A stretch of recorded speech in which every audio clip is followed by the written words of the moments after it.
வணக்கம். என் பேர் அஜித்குமார் படையாச்சி. இது என்னுடைய முதல் விழியம். டிஸ்க்ளைமர் குறிப்பு. இது 5ஆம் தமிழ் சங்கம் மற்றும் தமிழ் சிந்தனையாளர் பெயரை யார் யாரெல்லாம் பார்த்துருக்காங்களோ அவங்களுக்கு நிச்சயமாக புரியும். அது பார்க்காதவங்களுக்கு கூட பரவாயில்ல. என்னால் முடிஞ்ச அளவுக்கு நான் நுணுக்கங்களை அங்கங்கே சொல்லியிருக்கேன். அப்புறம் சில டெர்மினாலஜிஸ் நான் இங்கே பயன்படுத்துறது புரியலைன்னா என்னை தொடர்பு கொள்ளலாம். இந்த படைப்புக்கான நோக்கம் எல்லாருக்கும் தெரியும். பிண்டாரிகள் இந்த உலகத்தை ஆண்டுகிட்ருக்காங்க. இந்த உலகத்தில் இருக்கிற அத்தனை இந்தியாவை எடுத்துக்கிட்டால் கூட 70% இந்தியாவுடைய பொருளாதாரம், wealth, power, politics, economics, legal, decision making units, sports எடுத்துக்கிட்டால் கூட பிசிசியோடைய full form Brahmins cricket council of இந்தியான்னு தான் சொல்லலாம். கல்ச்சரல் ஹெரிட்டேஜு, டெம்பிள்ஸு, கோயில் நிலங்கள் எல்லாமே அபகரிப்பு. சினிமா மூலயமா supplemental messages, PSUs, IIT, IAM, IAS, IAST என்ன சொல்ல முடியல, எல்லாமே அவங்க கையில் தான் இருக்குது. இதுக்கெல்லாம் காரணம் என்ன தெரியுமா? நாலேஜ் அசிமெட்ரி, இன்ஃபார்மேஷன் அசிமெட்ரின்னு சொல்லலாம். அதை வச்சு தான் இவனுங்க நம்மளை எப்படி வீழ்த்தியிருக்கானுங்களோ அதை வச்சு தான் நம்ம மறுபடியும் எழ முடியும். அப்போது ஒரு சின்ன எடுத்துக்காட்டு எனக்கு தெரிஞ்சதை நான் இங்கே பகிர்ந்துக்க விரும்புகிறேன். அதுதான் இன்ஃப்ளேஷன். இந்த இன்ஃப்ளேஷன் பற்றி இப்போ எக்ஸ்ப்ளனேஷனுக்கு போகிறேன். இந்த விழத்துக்கான நோக்கம், இந்த விழத்துக்கான கருவை இது தான். இவனுங்க monetary policy, RBI monetary policy அப்படின்னு சொல்லிட்டு இன்ஃப்ளேஷனை ஏற்றிக்கிட்டே போகிறானுங்க. அதுக்கு ரேஷ்னலைஸும் பண்ணுறாங்க. இப்போ ப்ரொஃபஸர் ஒருத்தர் பின்னாடி தான் சொல்லி தந்துட்டு இருந்தார். இன்ஃப்ளேஷன் நல்லது, டிஸ்இன்ஃப்ளேஷன். அதாவது இன்ஃப்ளேஷன் பண மதிப்பு அதிகமாகுது. இன்றைக்கி 100 ரூபானா ஒரு வருஷம் கழிச்சு அது 106 ரூபா ஒரு பொருளுக்கான விலை. அப்போ அங்கே பணத்துடைய மதிப்பு குறையுது, ஒரு பொருளுடைய விலை அதிகமாகுது. அதுக்கு பேர் தான் இன்ஃப்ளேஷன். ஆனால் ஒரு பொருளுடைய விலை குறைஞ்சிருச்சுன்னா அதுக்கு பேர் டிஸ்இன்ஃப்ளேஷன். இது இவங்க ரேஷனலைஸ் பண்ணுறாங்க. ரேஷனலைஸ்னால் இன்ஃப்ளேஷன் நல்லது அப்படின்னு சப்பு கட்டு கட்டுறாங்க. அது எப்படின்னு இப்போ பார்க்குறோம். இஃப் ப்ரைஸ் இன்க்ரீசஸ் இது மக்கள் மயோபிக்னால் கிட்டக்கே இருக்கிறதெல்லாம் தெரியும், ஆனால் தொலைநோக்கு பார்வைன்னு சொல்லுவாங்கள்ல, அது இல்லாமல் இருக்கிறதுக்கு பேர் தான் மயோபிக். தூரத்தில் நடக்கிறது டக்குன்னு இவங்களால் அறிய முடியாது. நம்மளுக்கு நேரில் மக்கள் பேசுகிறது போகிறது எல்லாம் தெரியும், ஆனால் அவங்களுக்கு பின்னாடி இருக்கிற நோக்கம் தெரியாது. அதுதான் இவங்க யூஸ் பண்ணிகிட்ருக்காங்க. எப்படின்னா, இந்த டைம் வேல்யூ ஆஃப் மணி முன்னாடி சொன்ன கான்செப்ட் மாரி தான். இந்தியாவில் இருக்கிற எல்லாருமே 90% மக்கள் கன்சியூமர்ஸாக தான் இருக்காங்க. சரி, அந்த ப்ராடக்ட்ஸ் எல்லாம் யார் செல் பண்ணுறாங்க, ப்ரொடியூஸ் பண்ணுறாங்கன்னா அவனுங்களும் கிட்டத்தட்ட ஜூவிஷ் ஓன்ட் கம்பெனிஸாக தான் இருக்கானுங்க. சரி, இந்த மெயின் ரேஷனலைசேஷனுக்கு வருவோம். இவங்க சொல்கிறது என்னென்னா, inflation is directly proportional to GDP. இப்போ ஜிடிபி இன்ஃப்ளேஷன் குறைஞ்சிச்சின்னா ஜிடிபி குறைஞ்சிரும். அதனால தான் இன்ஃப்ளேஷனை நாங்கள் குறைக்காமல் இன்ஃப்ளேஷன் அதிகமாகிட்டே இருக்கோம். அப்படி இருந்தால் தான் ஜிடிபி அதிகமாகும் அப்படின்னு சொன்னாங்க. சரி, நான் சொன்னேன் ரியல் ஜிடிபியும் நாமினல் ஜிடிபின்னு 2 இருக்குது. Real ஜிடிபினா quantity. ஜிடிபினால என்னென்னா, ஒரு நாட்டில் இருக்கிற பொருட்கள் மற்றும் சேவைகள் அதிகமாக, கூட்ஸ் அண்ட் சர்வீசஸ் அதிகமாக நம்ம உற்பத்தி பண்ணோம்னா அந்த நாட்டுடைய ஜிடிபி அதிகமாகும். சிம்பிளாக சொல்ல போனால் நம்மளுடைய மதிப்பு, வேல்யூ, நம்ம நாட்டின் மதிப்பு, வேல்யூ, ஜிடிபி. அந்த GDP nominal GDP, real GDP அப்படின்னு 2 வகையாக பிரிப்பாங்க. ரியல் ஜிடிபினா உண்மையான குவான்டிட்டி எவ்வளோ அப்படின்றது தான் ரியல் ஜிடிபி. இதே நாமினல் ஜிடிபினா இன்ஃப்ளேஷனுக்கு தகுந்த மாரி சேஞ்ச் பண்ணிக்கிறது. இன்ஃப்ளேஷன் அதிகமாக ஜிடிபியும் அதிகமாகும். நான் சொன்னல, விலை அதிகமாகும். அப்போ விலை அதிகமாச்சுன்னா பொருட்களோட ஜிடிபியும் அதிகமாகும். அப்படி தான் ஜிடிபி அதிகமாகிட்டுருக்கு. அப்போ இன்ஃப்ளேஷன் அதிகமாகிடுச்சுன்னா ஜிடிபி அதிகமாகுது. அப்போ நல்லது தானே அப்படின்னு சொல்லிட்டு இவங்க மானிட்டரி பாலிசிலெல்லாம் எப்பயுமே மணி சப்ளை இன்க்ரீஸ் பண்ணி இன்ஃப்ளேஷனை இன்க்ரீஸ் பண்ணிகிட்ருக்கானுங்க நம்ம இந்தியாவில். இப்படி தான் இவனுங்க நம்ம பிரெயின் வாஷ் பண்ணிகிட்ருக்கான். ஆனால் உண்மையான இங்கே ஆக்சுவலி எக்கனாமியில் என்ன நடக்குது அப்படின்னு தெரிஞ்சுக்கிறதுக்கு 2 விஷயம். ஒன்று, இவனுங்க மைனாரிட்டி, நம்ம மெஜாரிட்டி. இவனுங்க எப்பயுமே சுயமாக வேலையே செய்ய மாட்டானுங்க. நம்மளுடைய ரத்தத்தை குடிச்சு தான் வேலை செஞ்சு அதில் பிழைச்சிட்டு இருப்பானுங்க. அதனாலேயே நம்ம அதிகமாக உழைச்சிக்கிட்டே இருப்போம்.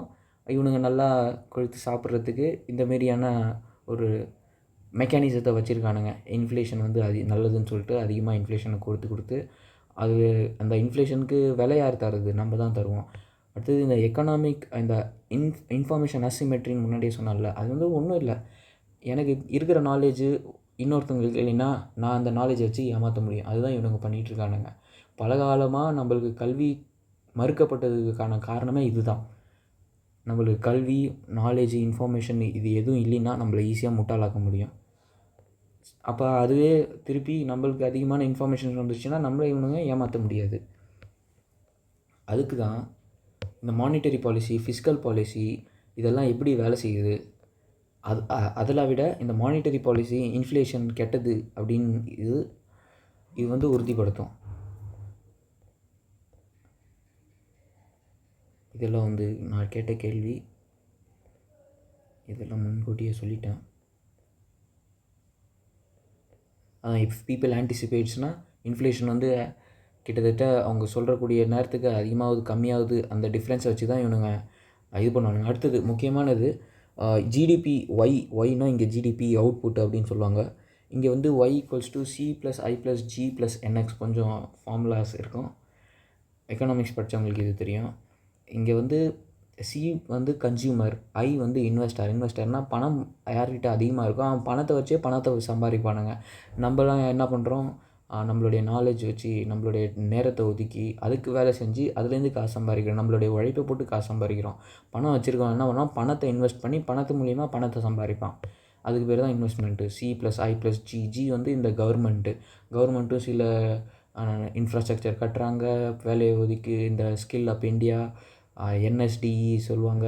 அப்புறம் என்னென்ன ஸ்கீம்ஸ்லாம் கொண்டு வராங்களோ அது எல்லாம் கவர்மெண்ட் எக்ஸ்பெண்டிச்சர் மற்றும் கவர்மெண்ட்டோடைய ட்ரான்ஸ்ஃபர் பேமெண்ட்ஸு, டேக்ஸஸ்ஸு இது எல்லாம் அங்கங்கே போகுதில்ல, இதுவும் நம்மளுடைய இந்தியாவோட ஜிடிபியை பாதிக்கும்.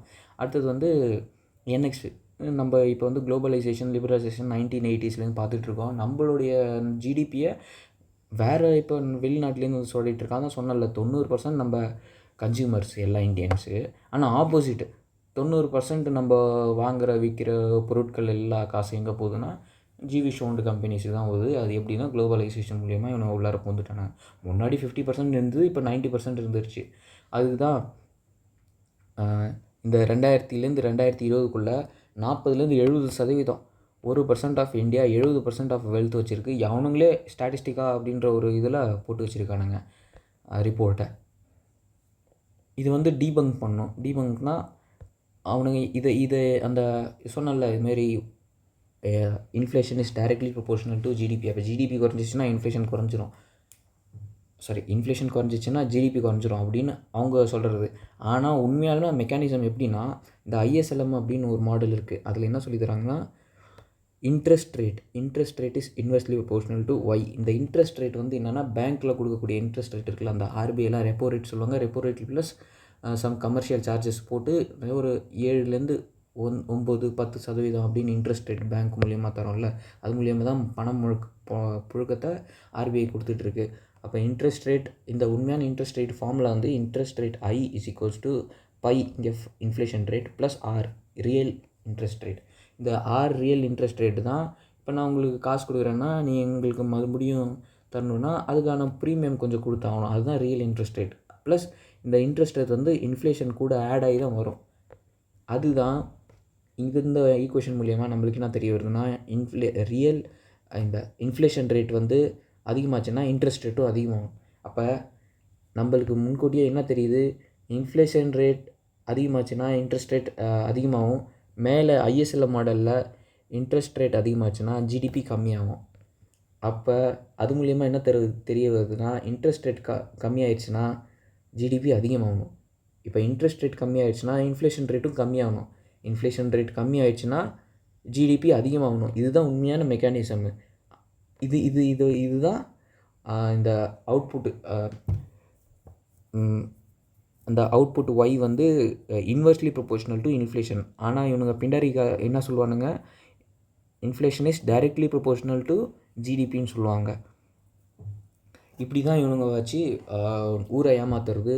அப்புறம் ஆர்பிஐயில் மானிட்டரி பாலிசி இவனுங்க தகுந்த மாரி போடுறது. படித்த முட்டாள்களும் இது தெரியாமல் ஆமாம் ஆர்பிஐ செய்கிறதெல்லாம் சரி அப்படின்னு சொல்லிட்டு விட்டுடுறது. சரி, இது நான் எந்த அளவுக்கு மக்களுக்கு எடுத்து சொல்கிறேன்னு தெரியல, எவ்வளோ பேருக்கு புரியுதுன்னு தெரியல. இந்த விடயத்தில் நிச்சயமாக குறைபாடுகளும் இருக்க தான் செய்யும். இது என்னுடைய முதல் விடயம். அதனால் இந்த விடயத்தின் குறைபாடுகள் ஏதாவது தெரிஞ்சதுன்னா எனக்கு நிச்சயமாக தெரியப்படுத்துங்க. மற்றும் இதோட முடிச்சுக்கிறேன். Thanks to doctor V Pandian. Pandian ஐயாவுக்கு மிக்க நன்றி. 5ஆம் தமிழர் சங்கத்துக்கும் மிக்க நன்றி. அதில் இருக்கும் உறுப்பினர்கள், வேலை செய்கிறவங்க எல்லாருக்கும் மிக்க நன்றி. இந்த விடயத்தை இவ்வளோ நேரம் பார்த்துட்ருக்கவங்க மிக்க நன்றி.